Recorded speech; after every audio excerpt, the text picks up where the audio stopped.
They'll fight for freedom wherever there's trouble. G.I. Joe is there. G.I. Joe. A real American hero. G.I. Joe's there. G.I. Joe Retaliation. So G.I. Joe Retaliation is a sequel that probably should have been a reboot, but it's a sequel to G.I. Joe The Rise of Cobra, directed by Stephen Sommers. And if you remember, that was one of the first, I think it was the third video I ever did, third or fourth. Wasn't a fan, just wasn't a fan of that movie. It was a cheese fest. I get that it's supposed to be fun and based off a cartoon. Certainly could have been better though. But now we have G.I. Joe Retaliation, directed by a different guy, it's not directed by Stephen Sommers, and you can totally see and feel that in this movie. So G.I. Joe Retaliation stars The Rock. More or less stars The Rock. He has a couple people behind him, but it's The Rock. And if you remember at the end of G.I. Joe Rise of Cobra, the president's now an imposter. He's not really the president. He's the mummy. And now the president orders the eradication of the G.I. Joes, and now The Rock, Lady J, who's hot, and some other dude who's not Channing Tatum now have to save the world. And then Snake Eyes is doing his thing with Storm Shadow, who I swore was dead in the first movie. They were like, come on, it's Storm Shadow.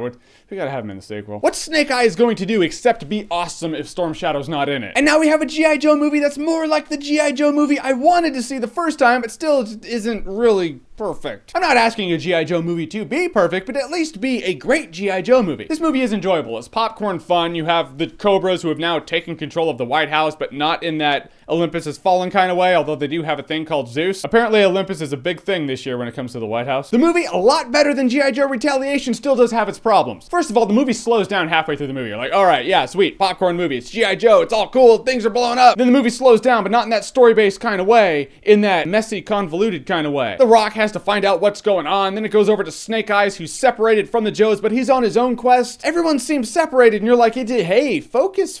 All of this is happening because they had to force Storm Shadow in the movie to give Snake Eyes relevance. If that didn't happen, I would argue that the movie would actually be better as a whole. Other than the fact that Lady J is hot as hell in this movie. They have this guy who's just, he's a guy. What has he done? What did he do in this movie? He could have saved the entire world. I still would not be able to tell you exactly what this guy did. He's that forgettable, and at that point, I argue that it should have just been Channing Tatum playing Duke again. At least we're kind of attached to him at this point, and Channing Tatum as an actor has grown, so why not? Which, yeah, this movie was postponed like over half a year. They said it was to convert it into 3D, which I argue, really. Or it was to put a couple new scenes with Channing Tatum in the movie, in which he still gets written out of the movie pretty early on, and the converted 3D is pretty useless. Not that it's bad. It's not like Clash of the Titans where it hurts your eyes. It's just almost unnoticeable. Just makes you question. You're like, why did this all happen? From an objective point of view, I just argue that the male character in the movie that's not The Rock should have been Duke. Cobra Commander's pretty cool in the movie. The other Cobra Commander in the other movie wasn't Cobra Commander, and even when he became Cobra Commander, you're like, that's not Cobra Commander. At least this time around, he looks like Cobra Commander, he talks like Cobra Commander, he acts like Cobra Commander, he's Cobra Commander. Destro's not in the movie at all. Why? I don't know. Destro's always been a really cool G.I. Joe character to me. Even if he is just there to stand next to Cobra Commander, would have been cool to have him in the movie. That's pretty much what he did in the cartoon anyway. Just stood there with his metal head and you're like, he's cool. He has a metal head. He's like Zordon with a body. How is that not awesome? The story-based moments in the movie, the story arcs, seem a little forced at times. The movie itself seems messy and kind of choppy. Then they throw explosions at you and action scenes to make you forget all that, which you do while it's happening. Bruce Willis was fine in the movie, but again, you feel like they just brought Bruce Willis on for the sake of Bruce Willis being in this movie. They're like, we need someone.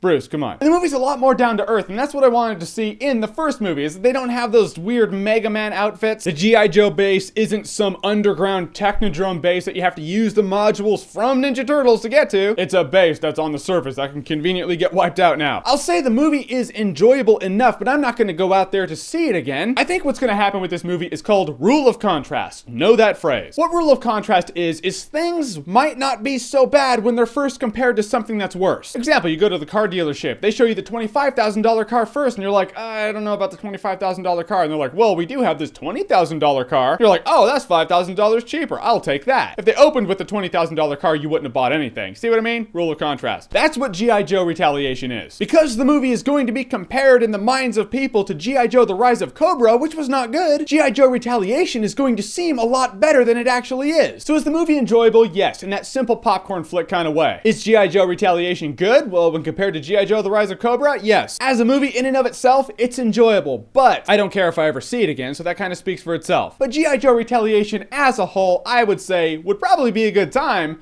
if you're drunk. Yeah, now it's a party of real American heroes. America. But I do say that as a positive. It's like, yeah, it'd be fun if you're drunk. Not like it's fun if you're drunk, maybe. If you're gonna see it at matinee. That's what I'm saying. All right, so have you seen G.I. Joe Retaliation? What's your favorite G.I. Joe character of all time? We're talking anything. everything, any lore whatsoever. Comment below, let me know. And as always, if you like what you've seen here and you want to see more, click right here to see more.